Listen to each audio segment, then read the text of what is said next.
Halo pemirsa, Anda menyaksikan One on One bersama saya Tisa Noveni. Kali ini One on One pemirsa berkunjung ke Cirebon, Jawa Barat. Kami ingin berbincang dengan seseorang ayah yang kehilangan putranya sekitar 8 tahun yang lalu. Ia adalah Ibtu Rudiana, ayah kandung dari Muhammad Reski Rudiana. Kita ingin berbincang dengan beliau mengenai hal-hal terkait peristiwa kematian sang putra yang ia cintai tentu saja, dan juga mengenai kontroversi di luar sana yang terkesan memojokkan beliau. Langsung saja saat ini saya sudah bersama dengan Ibtu Rudiana. Apa kabar Ibtu Rudiana? Alhamdulillah Mbak, kabar baik Mbak. Kabar baik, Ya. sehat? Sehat, masih sehat. Akhirnya Ibtu Rudiana berbicara juga kepada awak media dan memberikan waktunya untuk berbincang secara langsung kepada kami One on One Ibtu Rudiana. Kalau boleh tahu apa saja aktivitasnya sekarang Ibtu Rudiana? Pasti juga sibuk dengan pekerjaannya sebagai anggota polisi pengabdi masyarakat ya? Betul. Aktivitas tentunya sebagai seorang Kapolsek Mbak, sebagai pelayan masyarakat, pelindung masyarakat, juga membimbing anggota, membina anggota dalam kerja sehari-hari. Dalam apel pagi, kemudian pelayanan masyarakat. Ibtu Rudiana 8 tahun sudah putra Bapak, Betul. putra sulung meninggal dunia dalam sebuah peristiwa yang sangat tragis. Ya.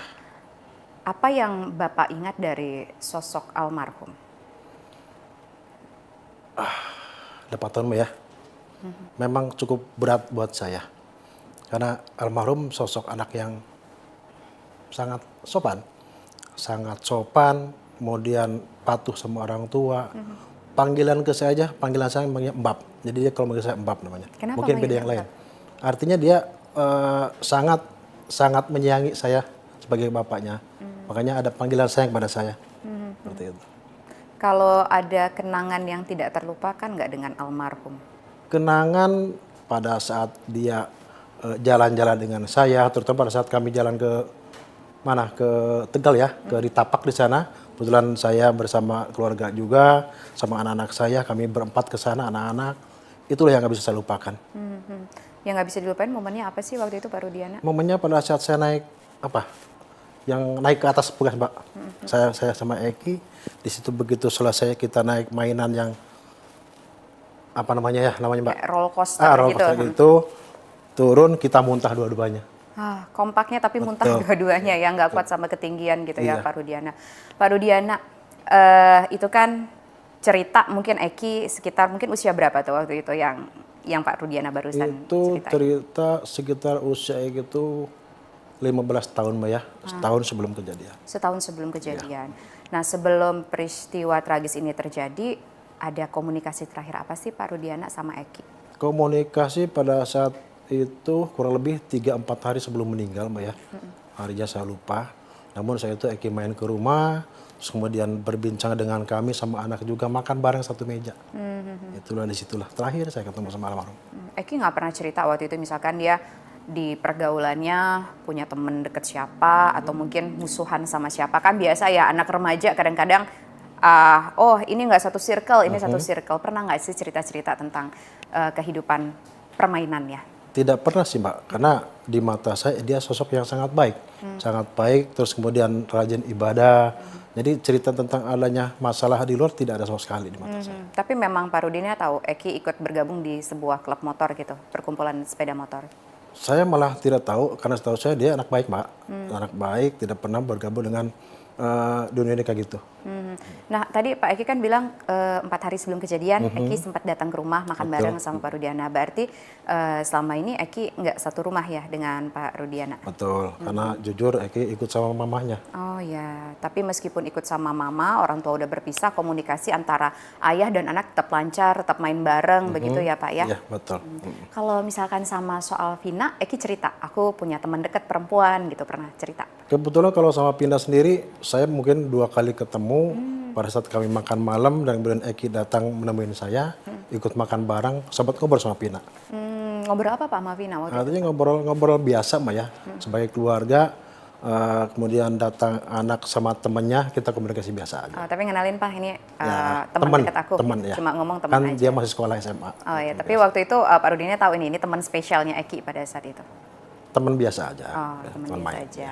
Jadi cuma berdua atau mungkin ada teman-teman yang lain juga? Iya, ikut berdua, nimbrung? Pak. Oh, berdua aja. Pada saat itu kalau Bapak menilai sosok Vina, remajanya seperti apa sih? Di mata saya dia sosok yang sangat baik, sopan, menghargai orang tua, itulah yang saya tahu Mbak. Ini kan tentu sangat mengejutkan ya Pak bagi pihak keluarga. Tiba-tiba seperti tersambar petir mendengarkan Eki berada di rumah sakit dan ternyata ketika datang sudah dalam kondisi tidak bernyawa bersama dengan Vina. Apa yang terpikirkan pada saat itu? Bapak kan mendengar informasinya bahwa kecelakaan dibawa ke rumah sakit. Yang terpikirkan karena saat itu saya masuk ke rumah sakit, melihat luka-luka almarhum, tentunya sebagai orang tua sangat peka ya Mbak, yang dilaporkan kecelakaan namun kok lukanya berbeda, itu aja Mbak. Bedanya waktu itu apa Pak? Artinya lukanya bukan seperti luka kecelakaan, namun ada perbuatan-perbuatan lain. Tapi pada saat itu ketika datang apa yang disampaikan oleh pihak rumah sakit ataupun orang yang menolong? Pihak rumah sakit cuma memperlihatkan luka-lukanya di rumah sakit. Tapi Bapak tahu pada saat itu sebenarnya bukan kecelakaan. Saat itu melihat luka-luka pada korban, pada anak, saya punya satu keyakinan kalau itu lukanya bukan kecelakaan.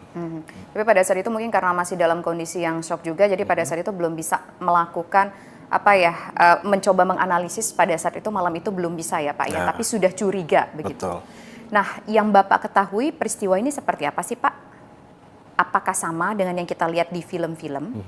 Atau ya memang sebetulnya mereka yang sudah ditetapkan menjadi sudah jadi tersangka, kemudian jadi terdakwa dan terpidana, ya sebetulnya seperti apa memang di BAP? Yang Bapak tahu apa pada saat itu? Ya, peristiwanya dan kaitan dengan terdakwa yang diamankan ngalir Mbak ya. Artinya pada saat pun saya dapat menggali informasi daripada terpidana dan mereka kemudian mereka mengakui kalau melakukannya, saya tidak serahkan ke reskrim, di sanalah berkembang ada perbuatan-perbuatannya.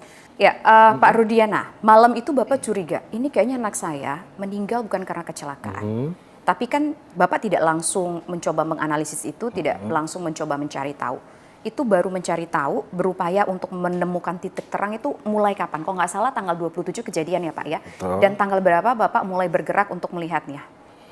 27 kejadian saya itu emang saya di kamar mayat udah mulai panik Mbak ya, yang pada akhirnya saya diamankan di ruang perawatan, ditenangkan sampai akhirnya mayat di mana pun saya nggak tahu. Bapak sempat pingsan atau enggak waktu itu? Atau Bukan cuma- pingsan, panik.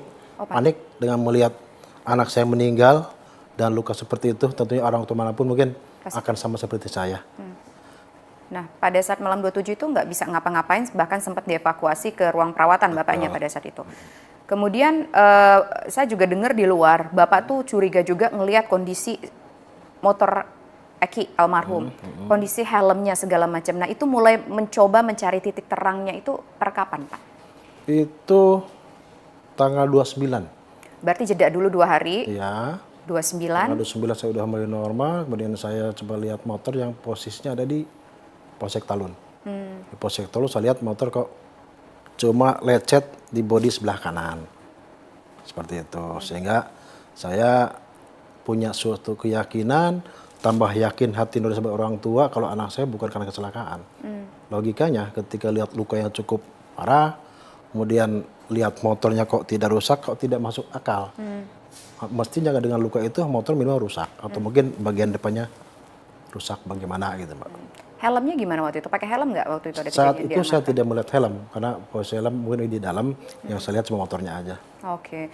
Nah, setelah itu apa yang Pak Rudiana lakukan? Sudah ngeliat nih kayak motor kayaknya aman-aman aja nih, cuma lecet dikit banget tapi anak Bapak babak belur begitu dengan luka parah begitu. Apa yang Pak Rudiana lakukan pada saat itu? Tentunya saya lanjut hari Rabu tanggal 31 karena Selasa pun saya istirahat dulu di rumah. Hari Rabu kemudian saya mengajak rekan-rekan saya untuk lebih mencari tahu. Itu rekan-rekan maksudnya tim dari Bareskrim. Bapak kan di narkoba pada saat itu ya? Dari narkoba. Jadi Mengajak rekan-rekan saya, kemudian coba cari tahu, lihat sekitar TKP. Sekitar TKP, namun kok tidak ada bekas kecelakaan. Mestinya ketika misalkan lukanya cukup parah, ada bekas jatuh, bekas ngerem, itu saya lihat tidak ada. nah, nggak ada bekas-bekas kecelakaan di sana, nggak ada baret-baret aspal lah begitu ya. Kemudian apa yang dilakukan pada saat itu, Pak? Apakah ngelihat mungkin CCTV gitu dicari di sana atau mencari tahu ke orang-orang yang berada di sekitar? CCTV waktu itu sempat saya cari dan saya melihat ada CCTV di perumahan The Garden ya. Perumahan The Garden, posisi di pos satpam mengarah ke jalan. Namun tidak terlalu jelas ke jalan raya karena hanya ke depan pintu Sapa, artinya itu cuma mengarah ke pintu perumahan